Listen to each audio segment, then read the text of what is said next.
क्या बांग्लादेश भारत से डरा हुआ है? बांग्लादेश भारत से क्यों डरा हुआ है? बांग्लादेश क्यों भारत विरोधी बातें कर रहा है? किसकी देखा देखी भारत के राज्यों को कब्जाने की बात कर रहा है? क्या बांग्लादेश अपना इतिहास भूल गया है? क्या पाकिस्तान की देखा देखी अपनी जगह भूल गया है?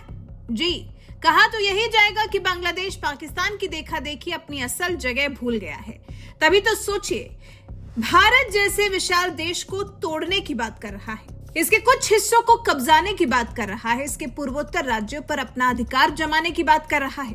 हालांकि ऐसा नहीं है कि खुद अपनी हालत से वाकिफ नहीं है, वाकिफ है, बहुत अच्छे से है। लेकिन बात वही है ना, जब नफरत सिर पर सवार हो जाए तो शायद इंसान अपना अच्छा बुरा सब भूल जाता है। वही बांग्लादेश के साथ भी हो रहा है। वही बांग्लादेश जिस मुल्क को हमने बनाया, जिस मुल्क के करोड़ों लोगों को सालों पहले पाकिस्तान सेना के प्रकोप से हमने बचाया, आज उसी देश के retired army major general Fazlur Rahman बोल रहे हैं कि अगर भारत पाकिस्तान पर हमला करता है तो बांग्लादेश को भी भारत के नॉर्थ ईस्ट स्टेट्स पर हमला करके उसे बांग्लादेश में मिला लेना चाहिए। अच्छा, बांग्लादेश को भारत पर हमला करना चाहिए। माना कि भारत और पाकिस्तान के बीच में तनाव है, लेकिन इन बांग्लादेशियों को ये गलतफहमी कहां से हो गई कि इस बीच में ये लोग भारत के टुकड़े कर सकते हैं? क्या इससे ज्यादा गिरी हुई कोई और सोच हो सकती है?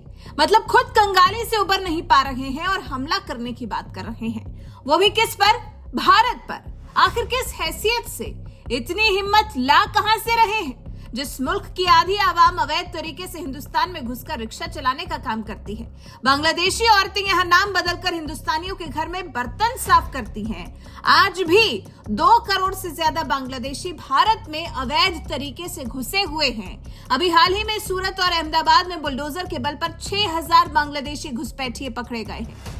कौन नहीं जानता कि पाक फौजियों ने इन्हीं बांग्लादेशियों के विरोध में 1971 में सबसे बड़ा कत्लेआम किया था, लाखों लोगों को मारा गया था। ये वो वक्त था जब भारतीय फौज ने उन्हें वहां जाकर पाकिस्तानी फौज के जुल्मों से बचाया था।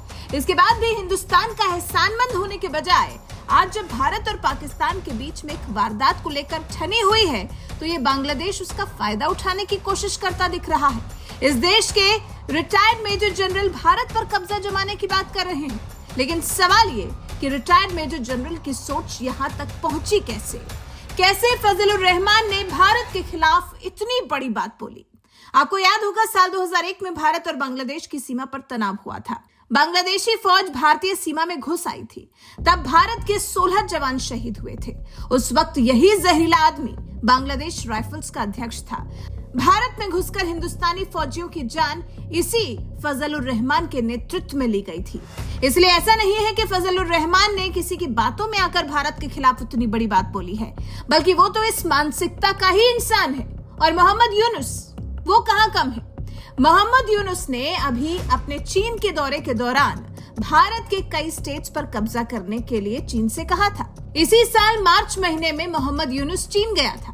वहां यूनुस ने कहा था, भारत के नॉर्थ ईस्ट के 7 राज्य तो लैंडलॉक्ड है, जिनका समुद्र से कोई एक्सेस नहीं है। हम चीन को इनवाइट करते हैं कि चीन उस एरिया में आए और उस पोर्ट को डेवलप करे। अब सवाल ये कि मोहम्मद यूनुस ने आखिर किस आधार पर चीन से भारत के 7 राज्यों पर कब्जा करने की डिमांड रखी थी?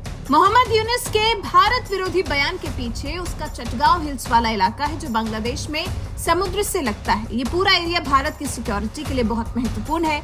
इसे सिलीगुड़ी कॉरिडोर भी कहते हैं। और बांग्लादेश जो चिकन नेक की बात करता है, उसका मतलब ही इससे है कि अगर बांग्लादेश ने उस एरिया पर कब्जा कर लिया तो भारत के नॉर्थ ईस्ट स्टेट्स भारत से कट सकते हैं। अब बांग्लादेश को डर यह है कि भारत अपनी सिक्योरिटी के लिए इस चटगांव हिल्स पर कब्जा न कर ले। इससे भारत के नॉर्थ ईस्ट स्टेट्स को भी सी का एक्सेस मिल जाएगा। अभी हाल ही में अमेरिकी राष्ट्रपति डोनाल्ड ट्रंप ने भी कहा था कि बांग्लादेश वाला मैटर मेरे दोस्त मोदी जी संभाल लेंगे। ट्रंप के इस रुख से ही बांग्लादेश घबराया हुआ है। बांग्लादेश में कुछ कट्टरपंथी हैं जो ट्रंप से बहुत चिढ़ते हैं। ऐसे में जिन लोगों ने ट्रंप की जीत का जश्न मनाया था, उन्हें बांग्लादेश में हिरासत में ले लिया गया था। मोहम्मद यूनुस को शायद ये लगता है कि अमेरिका ने भारत को हरी झंडी दी हुई है कि वो चटगांव हिल्स वाले एरिया को कब्जा ले, ताकि बांग्लादेश और चीन वहां से किसी भी तरह से इंडिया और यूएस के हित को नुकसान न पहुंचा सके। बस यही बात है जिसकी वजह से बांग्लादेश से एक के बाद एक भारत के खिलाफ विरोधी बयान आ रहे हैं, जिसका मतलब ये भी है कि मोहम्मद यूनुस और फजलुर रहमान भारत से सहमे हुए हैं। और और फिर बहुत से विशेषज्ञ भी मानते हैं कि पीओके को अपने हिस्से में लेने से पहले भारत को इस चटगांव हिल्स वाले एरिया को अपने कब्जे में लेने के लिए काम करना चाहिए, वरना वो चिकन नेक पर कब्जे वाला डर हमेशा बना रहेगा। लेकिन बांग्लादेश ये बात भी अच्छी तरह जानता है कि उसकी औकात तो नहीं है कि वो सीधा भारत से भिड़ जाए। ऐसे में वो चीन को भारत के विरोध में उकसा रहा है। बांग्लादेश को ये भी लगता है कि चीन तो अरुणाचल और लद्दाख पर अपना दावा करता ही है, तो चीन उसका सपोर्ट करेगा। लेकिन यहीं पर बांग्लादेश बड़ी गलती कर रहा है। तो क्या चीन भारत के खिलाफ बांग्लादेश का साथ देगा? इसके दो जवाब हो सकते हैं। पहला जवाब, होने को कुछ भी हो सकता है। जी, होने को कुछ भी हो सकता है, लेकिन अभी चीन के लिए सीधे तौर पर भारत से पंगा लेना नामुमकिन है। चीन की अर्थव्यवस्था की हालत खराब है। चीनी कंपनियों के सामने खतरा है कि अगर यूएस मार्केट बंद हो गया तो वो अपना सामान कहां बेचेंगे। भारत और चीन के बीच में 117 अरब डॉलर के आसपास का ट्रेड होता है। इन सभी आधार पर यह कहा जा सकता है कि लगता तो नहीं कि चीन बांग्लादेश के उकसावे में आकर भारत से पंगा लेगा। दूसरा जवाब, चीन जानता है कि भारत के खिलाफ जाने पर अमेरिका चुप नहीं बैठेगा। चीन इस बात से अच्छी तरह वाकिफ है कि भारत के खिलाफ अगर चीन ने पाकिस्तान या बांग्लादेश किसी का भी साथ चुना तो फिर अमेरिका भी चुप नहीं बैठेगा। फिर अमेरिका भारत के साथ खड़ा हो जाएगा, जो चीन के लिए किसी बड़े जोखिम से कम नहीं होगा।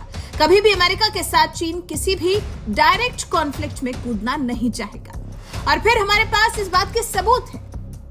जरूरत के समय में चीन कभी नहीं आया पाकिस्तान के काम। इतिहास पर अगर नजर डालें तो 1948 वाले युद्ध को छोड़कर भारत पाकिस्तान का 3 बार युद्ध हुआ है। हर बार पाकिस्तान हारा ही है, लेकिन एक बार भी चीन पाकिस्तान को बचाने आगे नहीं आया। हालांकि ये संभावना है कि चीन पीछे से बांग्लादेश और पाकिस्तान को सपोर्ट करे, हथियार भी दे दे, लेकिन चीन खुलकर कभी सामने आएगा इसकी संभावना काफी कम है, क्योंकि चीन काफी स्वार्थी किस्म का देश है। वो पहले अपने बारे में सोचता है और बाद में किसी और के बारे में। चीन के लिए सबसे ऊपर उसके अपने इंटरेस्ट हैं, उसकी अपनी अर्थव्यवस्था है, और वो इन बांग्लादेश और पाकिस्तान जैसे भीख मांगने वाले देशों के लिए अपने इंटरेस्ट क्यों खराब करेगा।